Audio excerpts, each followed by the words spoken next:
mean, I think that for me, you always see people on interviews talking about they moved to LA and like next thing you know they like a movie star or they like made it happen. So it always felt like to me like I'd rather go somewhere and fail in like LA and be like I did it, you know what I'm saying? Because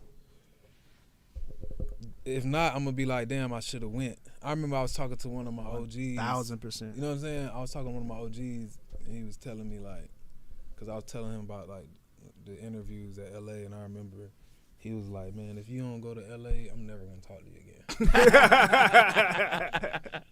So I had just graduated, right, and I was at the bottom of the barrel with Orlando Sentinel. I was writing for Orlando Sentinel, and doing little shit work for Orlando Magic, shit like that. And I was working for Home Depot. And my two homeboys, Trap and Low, they had just ended their like football dream. Like it just had came to realization that this football thing ain't gonna work. You know what I mean? You grow up and you from certain neighborhoods, it's rap, play, ball, or hustle. Shout out to Boosie. You know, he say that. Rap, play, ball, or hustle. That's all you know. And then you go up and you get to a certain age and you like, damn, it's time to let this particular dream go. And that's what they had just got to. And they had already did the let me transfer here, let me go there, let me try this coach. And so we would get together on the weekends and, we get together, we get drunk, and we talk about these dreams that we got and that we're going to go get, these new dreams. You know what I'm saying? And at the time while we there, it's this one particular weekend, my homeboy Trap, he's saying how he's been practicing like acting lately. Been practicing acting. And me and Lo looking together like, this is drunk motherfucker talk about. Like in the mirror? Like, you know what I mean? And he was like, I'm about to move. I'm gonna move to Cali and do this acting thing for real. And we looking at him, and it's just we thinking it's just talk. Until that next week, he out of here. And what he did was his mom and them was going out to a game in Cali. They was going to a game and coming back because somebody in their family had a game in Cali and they was going to watch a college game. And he got his way onto a flight. And when he got there, he just told them, hey, I'm not coming back. Because he knew if he would have told him ahead of time, they would have been like, oh, you crazy, da-da-da. So he took the flight there. Now, this man don't have a dollar in his pocket. Don't have a dollar in his pocket. He going to Cali to be an actor. Don't have a dollar in his fucking pocket. And he don't know nobody out there. Don't have nowhere to stay. Anything. Everybody's thinking he's crazy. And he goes out there and he stays, right? And the family comes back. Now, and he's going out there, he's staying, he's doing his thing. He gets lucky on his first night there because he meets somebody at the stadium and fucking they a guy or a girl? A guy. Okay. And they need a house sitter. They paying to be a house sitter. I mean, it's just like fuck, like damn, like this can only happen to a nigga from Eatonville. You know what I mean? and so whatever that's happening. But ups and downs come. Because that's how things go. And it's just so crazy. I never really got to tell him like just how proud I was for him doing that, because in our situation, people don't take those kind of chances, man. Yeah. Like I wish I had the nuts to do something like that. I don't even have any kids. I don't even have nothing holding me back. I'm just afraid to do something like that. You know what I mean? I wanted to be the next whatever, Stephen A. Smith, and I also wanted to write shows and movies and stuff like that. But I won't take that chance to go to New York or Cali or whatever because I'm afraid. You know what I mean? Yeah. And here go this man, and however you grade success for him, it didn't. You could probably say it didn't work out for him in the end. But for him, he did that. He went out, took that chance, did that, came with ups and downs, and you know what I mean, ebbs and flows, and and I never got the opportunity to just tell him like, damn, how proud I was of him for doing that, man, because that takes a lot. Yeah. Now we spin that, and because when I think about that, and I have no idea your story or why you chose to go to Cali. So we have JuJu here, phenomenal artist, and you're from Orlando, right? Mm-hmm. And so I want you to kind of talk about you know, your time here in Orlando, and then what eventually like made you make that jump, make that move. Yeah, but I guess since we was always in the mix, like I said, a lot of people was coming to the studio and they was fucking with us on some real life shit. Yeah. And I live my life in real life, so like that meant a lot to me and D-Boy and like these niggas. You know what I'm saying? Yeah. So, and we just felt plugged in. So we just felt like, damn, even the looks that I don't know. I just didn't feel like we was getting the love. You know what I'm saying, like that. So it just kind of made me feel like, damn, if we ain't gonna, you know. It was a point in time where I felt like, you know, maybe Smoke can rap better than me, you know. And I was like, damn, like, we raw, like, you know what I'm saying? But now, you know, obviously I probably, you know, give him a run for his money now. But yeah, we felt kind of like, for me, it was just kind of like, damn, you know what I'm saying? Like, and another thing I just remember while you was talking was, you know, when Smoke left Fam, I had met one of my other homies from Miami named Ty, and I did like 3 mixtapes with him, and one of them was like viral on TikTok. We had like 1,000 downloads in one night. Okay, by some niggas big. in college. It was like, damn. Yeah. So it was going kind of crazy, and we was doing shows, and it was like popping. And like I said, I opened up for Wiz at the homecoming, so it was like I was getting some shine. You know what I'm saying? So anyway, back to 2018. Like after that, that's when I just started kind of thinking to myself, like, damn, like I don't feel like they gonna give it to me, like. Mm-hmm.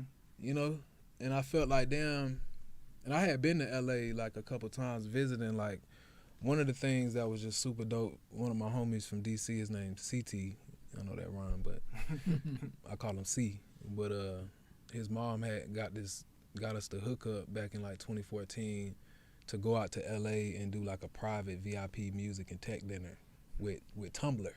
You know what I'm saying? Okay. And it was at Ace Hotel downtown, and it was because he was like a promoter at the time and putting on events and stuff. So we made 6 or 7 Purple at LLC, and I was doing the music and shit. So I was like the founder, and he was like the CEO type shit. And she was, you know, it was like a birthday gift for me. So we came out here and we met like I had met what's her name? Y'all know Bia? Bia, the artist. So Bia, she wasn't there, but her one of her managers at the time, because she used to be signed to Pharrell. I don't know if people know that. I don't know that. She used to be signed to Pharrell. Pharrell got the label called Tone or Other Tone or something like that. But anyway, so it was another people like some people that produced for like Usher. It was just some people in there, some people from Twitter. And that's still on. It's shit still on Google and shit. So that was dope. So when we was out there, that's when the LA dream started for me. And you wasn't living there then. You had just happened to be out there at that time, right there. Yeah, his mom was able to get us to hook up. Exactly. So it was like all expenses. You fly to LA, host this event for a trip, meet the people. Okay. Yeah. Fly back to where Tallahassee, because it was in Tallahassee. So that sort of pointed to see that I could do this. That was my Okay. Well, I just went to. Excuse me. I went to LA and I just felt like, damn, I would love to live here. And obviously, you know, we was doing some player shit, so it was like, damn, like, this what it's like? It was kind of like being spoiled on your first LA trip. It's like, it was like meeting a lot of people, but for me, it was like, it birthed the idea of like, damn, I kind of want to live in LA. And then after that, I was visiting LA. So after Fried English, doing the work with, through my brother's keeper, I was able to meet Obama in San Francisco. Oh, for real? Yeah. Damn. So, because Obama started my brother's keeper. Okay. So Orlando was one of the first cities that picked it up. And he had his first town hall in 2019 in San Francisco. And he invited all of the coordinators and the people that has been doing the work up until that point to San Francisco. So I met a whole bunch of people from all across the country, you know what I'm saying? Yeah. Doing the work, you know what I'm saying? But what's so crazy about it, I met Michael B. Jordan was there too. And Is he a bitch? Hey, man. I ain't got nothing to say about Michael B. Jordan, you know what I'm saying? I'll fucks with you. I just was checking. No, I don't know. You can say he's a stand-up guy. I don't really know him. We took a picture. It was like real kind of quick.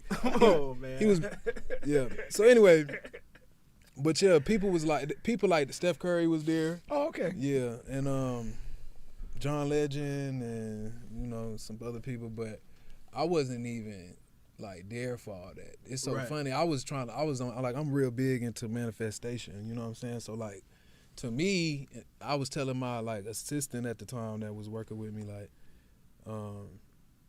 oh yeah, like I'm finna go out here and tell them that I live in LA already and try to get a job. I like it. No, yeah. And I'm gonna get a job or a job interview. You know? So that's what I did. So I got there and they had like this like app where you could sign up. It's almost like Tinder or something like that where you could for like jobs. It's like a networking. Oh, okay. Yeah. So basically you could set up a date, not a date, but like a time to meet with whoever. You can see their profile. Wow. Or kind of like LinkedIn, but live or something like that. You know what I'm saying? I like the Tinder without the pussy. Yeah. I like that. So yeah, we did that, and I ended up meeting this lady that was doing the work in LA, and I told her like, you know, I got a place already. I just need, you know, on this same trip. On the same trip. Okay. And we was only out there for like, That's what I'm saying. like 3 days. You're getting a lot done right now. Yeah, I was on a mission. Nobody even knew I was on the mission. Right. You know what I'm saying? I was like literally like walking around that bit like, hey, how you doing? People would be like introducing myself. Like, okay, you live in LA, okay. What kind of work you do here? And the thing is, everybody in the room did this similar work. So it's like it was almost like how could I not think of this to do this? But I ended up getting 2 job interviews from that trip, and it's crazy how God worked. Cause like on the way back, they fucked up my flight, like the airport. The return flight. Yeah, Southwest or something like that. I don't know. But they gave me $1,000 credit to just use whenever. So I couldn't fly back with my team that I came with from Orlando. But they covered the flight back, and I still had $1,000 credit. So I used that money to come back to LA to do the interviews. Oh, perfect. Wow. Okay. So I didn't even have to spend no money. Meant to be. So and then I set up the interviews so they can be like an hour apart. So I really set it up to a point where it's like, okay, I'm gonna come on this day, I'm gonna have an interview at 10, and then I'm gonna have an interview at 11 or whatever. I think it was a little spreader than that, but I come to LA and I found out, and I had a homie that I met in at FAM who graduated. He's a nurse out in LA, and he had a spot. He was living in Long Beach, and he was just like, yeah, bro, you know, I'll take you there. Like, you could crash with me. He took me to the interview, all that. So I went to both of the interviews, and one of them was 10 grand more than the other job, and so I wanted that one, right? But I didn't get that one. I got the one that was 10,000 less. You know what I'm saying? But it's so crazy, bro, because I literally I'm never gonna quit this job, bro. You know what I'm saying? And what I mean by that is like in some capacity it's gonna always be there, and like, cause I really love what I do. You know what I'm saying? And I know it was God, cause like, bro, people be stressed out about jobs and shit. That's what I'm saying. I don't, you know. My cousin was telling me like, yeah, you look young and shit. I don't stress, bro. I don't stress. I don't get mad. I'm not like, I don't beef with you niggas. None of that shit. You know what I'm saying? Yeah. So it's like, I love the work that I do. I run a reentry program called Our True Colors, and the name of the nonprofit is the Arts for Healing and Justice Network. And I work with ages 15 to 26. But they're getting out of jail, and we're basically a network of like 15 different organizations that do like art programming inside the juvenile camps. Oh wow! And halls in LA County. So we do that, and we at some of the community sites. But I specifically work in the reentry side of it, and we working from home right now, so that's nice too. You know what I'm saying? But that work for me is like, it don't even feel like working. And my mom works for Housing for the Homeless in Orlando here for like the last 25, 30 years, you know what I'm saying? Yeah, so it's... Yeah, Jason actually just met my mom a couple days ago when I was with him. He pulled up at my mom. I was at my mom's job, but it's right there off John Young. And, he said she the OG. Yeah. Shout out to her. Now, she was she sad to see you go? What to LA? Yeah. Yeah, I mean, definitely she cried at the airport when I was leaving for sure. I think it was a struggle for her to understand, and I'm glad you said that though, because like my mom moved us, I think I said this, moved us from Indiana when I was like 2 or 3 years old. You know what I'm saying? Yeah. So what she don't know, like, I really got it from you. Yeah. You know, Yeah. No, I you feel had the about it. courage to move from the Midwest to Florida Yeah. with 2 boys in a Corolla. Corolla. My mom drove a Corolla, man. Yeah. Yeah. Respect to the Corolla. Used to make it feel like a Benz. My mom But- didn't quite do that. Yeah. But yeah, so I was, I think at the time it was hard for her to understand because I was working for the city. So it's like, you got a good job, why would you go somewhere where you don't know nobody for real and struggle? Like, she thought I was trying to struggle to make my music harder or some shit. And I was just like, what? Like, why would I like want to struggle? That sounds insane. Plus I had a job, so it's like, so it was tough at first, you know what I'm Yeah, saying? no, for sure. It was a risk, and I knew that I was walking away from being able to link with the homies in like baby showers or etc. You know what I'm saying? So it was a risk I was willing to take because again, I felt like the smoking JuJu fried English shit, at least from where I was sitting at, it felt like, oh well, if this is any peek into what this shit finna be like, Let me ask you this. Then watch. Oh, go ahead. Yeah. Because let me ask you, because do you think if you would have received the type of recognition that you thought y'all had deserved off of the fried English tape, do you think you would have stayed? Probably, right? Yeah. And then that smoke and mirrors in Orlando. That's like, it's like it would have been.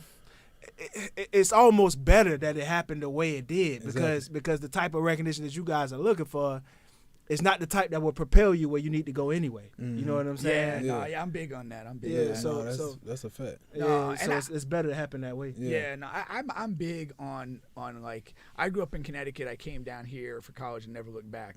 I think when you put yourself out there, it forces you to grow in ways that staying local and safe is never gonna do. I mean, I think that for me, you always see people on interviews talking about they moved to LA and like next thing you know they like a movie star or they like made it happen. So it always felt like to me like I'd rather go somewhere and fail in like LA and be like I did it, you know what I'm saying? Because